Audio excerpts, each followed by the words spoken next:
Kamlapati Tripathi boys inter college Varanasi की ओर से इस वर्चुअल स्टडी क्लास में मैं डॉक्टर अब्दुल हमीद प्रवक्ता कक्षा 12 भूगोल के जो दूसरे पार्ट यानी भारत, लोक और अर्थव्यवस्था का जो दूसरा अध्याय है, प्रवास, प्रकार, कारण और परिणाम को लेकर मैं एक बार फिर उपस्थित हूँ। इस अध्याय का एक लेक्चर हम पहले जारी कर चुके हैं। इसके अंतर्गत आप प्रकार को समझ चुके हैं। आज हम लोग इसके कारण और परिणाम की बात करेंगे इस लेक्चर में। तो सबसे पहले हम प्रवास के कारण की बात करते हैं। प्रवास किन कारणों से होता है, उन कारणों की चर्चा करने से पहले हम उन कारणों को दो वर्गों में रख करके देखेंगे, और वो है कारण के दो वर्ग, जिसको हम प्रतिकर्ष और अपकर्ष कारक के रूप में जानते हैं। प्रतिकर्ष कारक क्या है? प्रतिकर्ष कारक बच्चों वो कारक हैं जो जनसंख्या के एक भाग को किसी दूसरे स्थान पर, अपने मूल स्थान को छोड़कर किसी दूसरे स्थान पर जाने के लिए मजबूर करते हैं। यानी जहां पे वो मनुष्य का वो समूह रहता है, वहां कुछ ऐसी प्रतिकूल परिस्थितियां पैदा हो जाती हैं कि मजबूरन उन्हें अपना मूल स्थान छोड़कर दूसरे स्थानों पर जाना पड़ता है, जाने के लिए विवश होना पड़ता है। जैसे आजीविका के साधनों का अभाव हो जाना, यानी रोजगार के साधनों का अभाव हो जाना, सामाजिक और भौतिक अवसंरचनाओं का अभाव हो जाना। अब सामाजिक और भौतिक अवसंरचनाओं का अभाव क्या है? सामाजिक संरचना का जो अभाव है, उसका मतलब है कि वहां जो सामाजिक समूह निवास करते हैं, उनमें कुछ ऐसा विभेद उत्पन्न हो जाए, उन वर्गों में कुछ ऐसा झगड़ा हो जाए कि एक पीड़ित वर्ग हो जाए और वो विवश होकर के उस स्थान को छोड़ करके अन्यत्र प्रवास के लिए मजबूर हो जाए। इसी प्रकार शिक्षा, स्वास्थ्य जैसी बुनियादी सुविधाओं की भी कमी हो जाने पर यह भी एक प्रकार का सामाजिक कारण है जिससे लोग प्रवास के लिए मजबूर हो जाते हैं। इसी प्रकार अब हम अगर भौतिक अवसंरचनाओं के अभाव की बात करें तो इसमें प्राकृतिक आपदाएं हैं, जैसे बाढ़ है, सूखा है, चक्रवाती तूफान है, भूकंप है, ज्वालामुखी है या सुनामी है। कुछ क्षेत्रों में ये आपदाएं, ये भौतिक आपदाएं, प्राकृतिक आपदाएं बार बार लोगों को पीड़ित करती हैं, जिससे मजबूरन वहाँ का एक बड़ा समूह उस स्थान को छोड़कर अन्यत्र जाने के लिए मजबूर होता है। तो ये सभी कारक हम प्रतिकर्ष, इन सभी कारकों को हम प्रतिकर्ष कारक के रूप में जानते हैं। और अब आइए जानते हैं हम अपकर्ष कारक का क्या मतलब है। आपके कोर्स में ये आपके प्रश्न पत्र में अक्सर ये पूछा जाता है कि प्रतिकर्ष और अपकर्ष कारक में अंतर बताइए, या प्रतिकर्ष कारक क्या है या अपकर्ष कारक क्या है। तो आपको ये जान लेना बेहद जरूरी है। अपकर्ष कारक क्या है? अपकर्ष कारक वो है जो अपनी अनुकूल परिस्थितियों के कारण अन्यत्र के लोगों को अपनी ओर प्रवास के लिए आकर्षित करते हैं।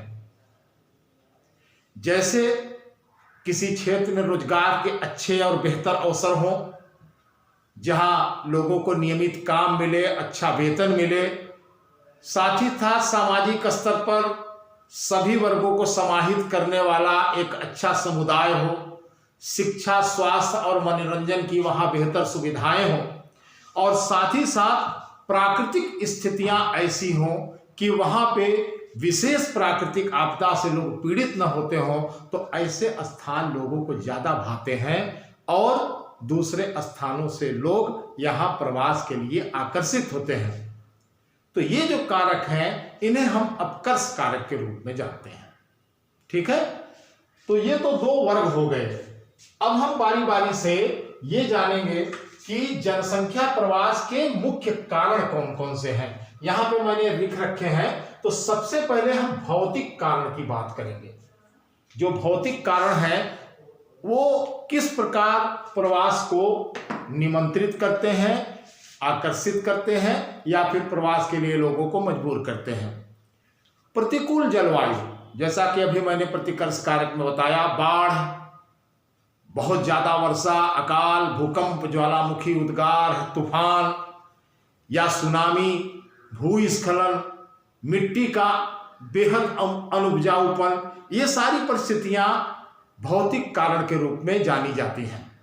और जब किसी क्षेत्र में ऐसी स्थिति उत्पन्न हो जाती है तो वहां के लोगों के लिए वहां निवास कर पाना बेहद कठिन हो जाता है और इसलिए वो अपने मूल स्थान को छोड़कर अन्यत्र प्रवास करने पर मजबूर हो जाता है। दूसरी ओर दूसरे क्षेत्र में अगर इस तरह की विपदा रहित एरिया है, इस तरह के भौतिक कारक वहां पे विपरीत परिस्थितियां नहीं पैदा करते हैं, तो लोग उन स्थानों की ओर आकर्षित होते हैं। इसे हम एक उदाहरण के माध्यम से समझाने की कोशिश करते हैं आपको। मानव ने अपने उद्गम स्थल, जानते हैं आप, मध्य एशिया में मनुष्य का समूह सबसे पहले पैदा हुआ और भौतिक कारणों से ही वो भारत, चीन और यूरोप की तरफ प्रवास कर गए।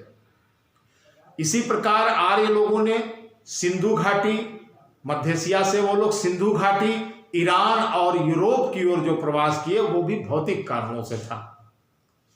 इसी प्रकार सूखे के कारण, अगर हम अपने देश से उदाहरण लें तो सूखे के कारण राजस्थान के लोगों ने पूर्वी भागों की ओर प्रवास किया, जबकि ज्वालामुखी विस्फोट से पीड़ित सिसिली और इंडोनेशिया के द्वीपों से लोगों का स्थानांतरण अन्यत्र सुरक्षित क्षेत्रों की तरफ हुआ। तो इस प्रकार हम देखते हैं कि भौतिक कारण महत्वपूर्ण भूमिका निभाते हैं जनसंख्या प्रवास में। ठीक है, अब देखिए हम बात करेंगे दूसरे, यानी कि आर्थिक कारण। आर्थिक कारण किस प्रकार जनसंख्या के प्रवास को प्रभावित करता है? तो सबसे महत्वपूर्ण ये आधुनिक कारक, इसके अंतर्गत जीविका के उत्तम साधन की प्राप्ति के लिए लोग एक स्थान से दूसरे स्थान पर अन्यत्र करते हैं। कभी कभी किसान या कृषि करने वाले लोग जब उनके कृषि का क्षेत्र अनुपजाऊ हो जाता है तो वो उपजाऊ भूमि की तलाश में अन्यत्र गमन करते हैं, यानी कि प्रवास करते हैं, क्योंकि उन्हें एक उपजाऊ भूमि पाने का आकर्षण होता है। इसी प्रकार अगर कहीं खनिज संपदा मिल जाए, कोई अच्छी खनिज संपदा, कोई खान की खोज हो जाए, तो वहां पर भी लोग आकर्षित होकर के जाते हैं। साथ ही साथ अगर कहीं पर उनके लिए आजीविका के ऐसे साधन उत्पन्न हो जाए कि उन्हें रोजगार की कोई कमी न रहे, अच्छा वेतन मिले, तो भी वो ये आर्थिक कारणों से प्रभावित होकर के एक स्थान से दूसरे स्थान पर चले जाते हैं। अगर यहाँ हम कुछ उदाहरणों की बात करें तो आप समझें कि उपजाऊ कृषि भूमि के कारण यूरोप, चीन और जापान के लोगों ने अफ्रीका, ऑस्ट्रेलिया और दक्षिणी अमेरिका की ओर प्रवास किया था। ये इतिहास है। इसी प्रकार ऑस्ट्रेलिया के पश्चिमी भाग में जब सोने के खदान मिले, सोने के भंडार मिले, तो ऑस्ट्रेलिया के अन्य क्षेत्रों से लोगों ने उस क्षेत्र की तरफ गमन किया, प्रवास किया और वहां पर कई बस्तियां बस गई, क्योंकि इस सोने की खदानों में लोगों को रोजगार मिला और उनकी आमदनी बढ़ गई। तो इस प्रकार आर्थिक कारक भी प्रवास में महत्वपूर्ण भूमिका निभाते हैं। आइए अगले कारक की बात करते हैं, सामाजिक और सांस्कृतिक कारक। बच्चों, यह महत्वपूर्ण कारक है। सामाजिक और सांस्कृतिक कारक जो होते हैं वो भी जनसंख्या का स्थानांतरण प्रभावित करते हैं और ऐसे तमाम उदाहरण हैं जो हमें बताते हैं कि इन कारणों से जनसंख्या का प्राचीन काल से ही प्रवास होता रहा है। ईसा पूर्व तथा उसके पश्चात हजारों भारतवासी धार्मिक और सांस्कृतिक प्रचार के लिए Myanmar, Sri Lanka, Thailand, Cambodia, Malaysia, Indonesia, चीन और जापान आदि देशों को गमन किए, यानी कि उनका प्रवास हुआ और उसमें बहुत सारे लोग जाकर के जब धर्म प्रचार किए, अपनी संस्कृति के बारे में बताया लोगों को, तो प्रभावित लोगों ने उनका स्वागत किया और ऐसे लोग वहां अनुयायियों की संख्या बढ़ाने के लिए वहां पर बस गए और इस प्रकार धार्मिक और सांस्कृतिक आदान प्रदान का एक नया माहौल वहां उत्पन्न हुआ। तो आपने देखा कि किस प्रकार सामाजिक और सांस्कृतिक गतिविधियां भी लोगों को प्रवास के लिए आमंत्रित या मजबूर करती हैं। इसी प्रकार हम ये भी देखते हैं कि भारत में भी, भारत की संस्कृति जो महान मानी जाती है, प्राचीन संस्कृति है, इसके धर्म संस्कृति से प्रभावित तमाम समूह भी दुनिया के कोने कोने से भारत में आए और यहाँ पर रच बस गए। यहाँ पर प्रवास करने के साथ ही साथ उन्होंने अपना यहाँ ठिकाना भी बना लिया। तो इस प्रकार सामाजिक और सांस्कृतिक कारक भी जनसंख्या के प्रवास को प्रभावित करते हैं। आइए अब बात करें एक और कारक की, जिसे हम नाम देते हैं राजनीतिक कारक। आधुनिक संदर्भों में राजनीतिक कारक सबसे महत्वपूर्ण भूमिका निभा रहे हैं जनसंख्या प्रवास के संदर्भ में। युद्ध, देश का विभाजन या गृह युद्ध, आतंकवाद से पीड़ित देश और वहां की पीड़ित जनसंख्या, राजनीतिक अशांति और उपनिवेश की स्थापना, ये कुछ ऐसे बिंदु हैं, कुछ ऐसे कारण हैं जिससे प्रभावित होकर के जनसमूह प्रवास पर मजबूर होता है। ये राजनीतिक कारण कहे जाते हैं। अगर हम कुछ प्राचीन उदाहरण लें तो हम ये देखते हैं और हम भूले नहीं हैं भारत और पाकिस्तान का बंटवारा। 1947 में देश की आज़ादी के समय जब भारत और पाकिस्तान का बंटवारा हुआ तो लाखों लाख लोगों का प्रवास हुआ। तमाम लोग भारत से पाकिस्तान गए और लाखों लोग पाकिस्तान से भारत में प्रवास किया। इसी प्रकार एक और उदाहरण हम देते हैं, जब बांग्लादेश और पाकिस्तान के बीच 1971 में युद्ध हुआ, उस युद्ध के दौरान तमाम युद्ध पीड़ित लोग बांग्लादेश से भाग करके भारत में शरण ले लिए। ये भी प्रवास का ही एक रूप था। अगर हम आज आधुनिक संदर्भों में देखें तो हम देख रहे हैं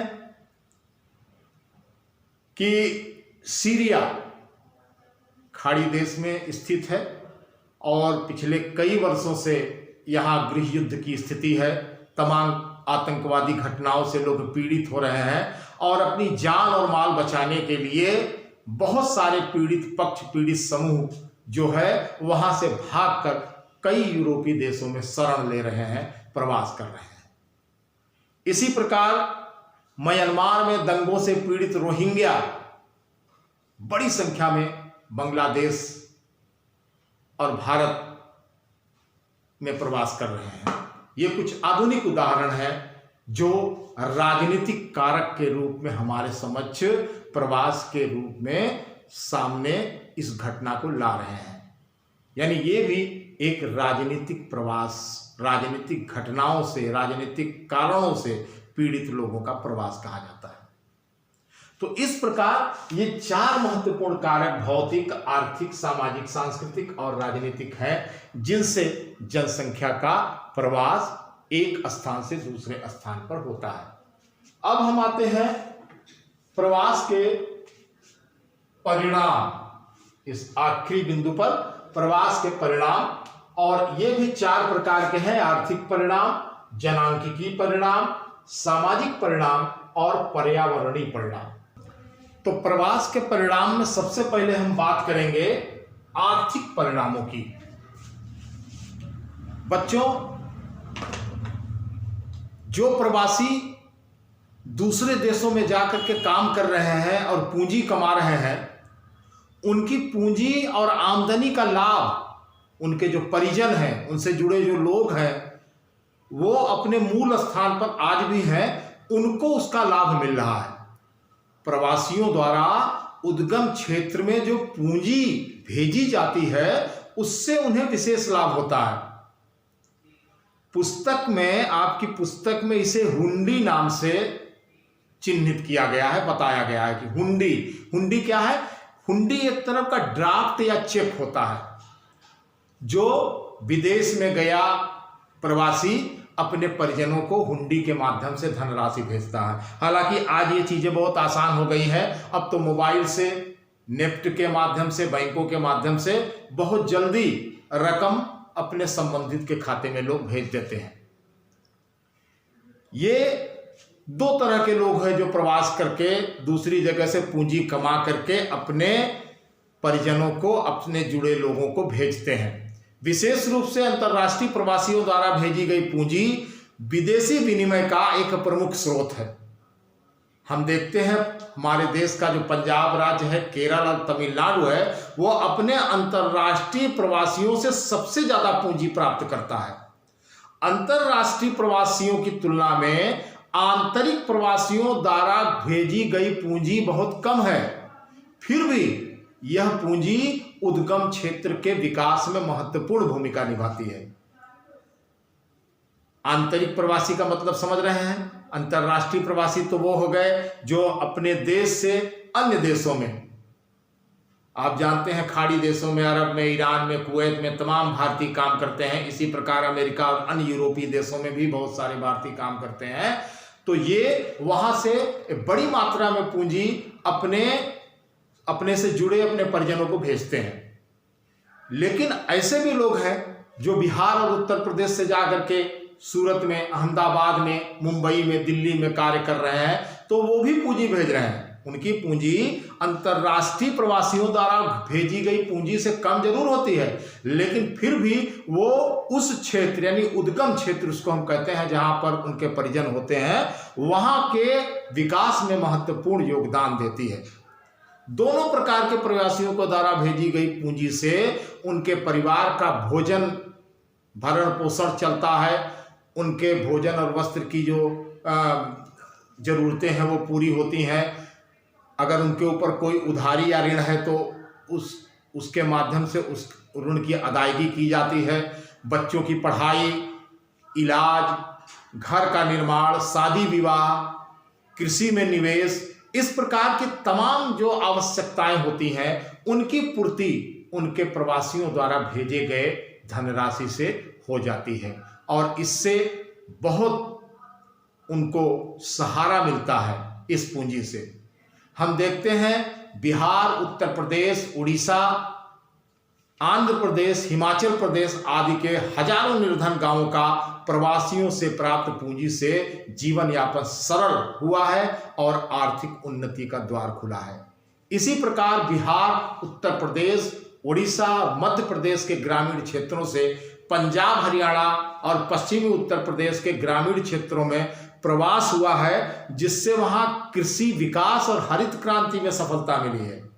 आप जानते हैं पंजाब, हरियाणा, इन तमाम राज्यों में गेहूं और चावल की बहुत अच्छी खेती होती है और इस खेती को करने में यूपी और बिहार के श्रमिकों का बहुत बड़ा योगदान होता है।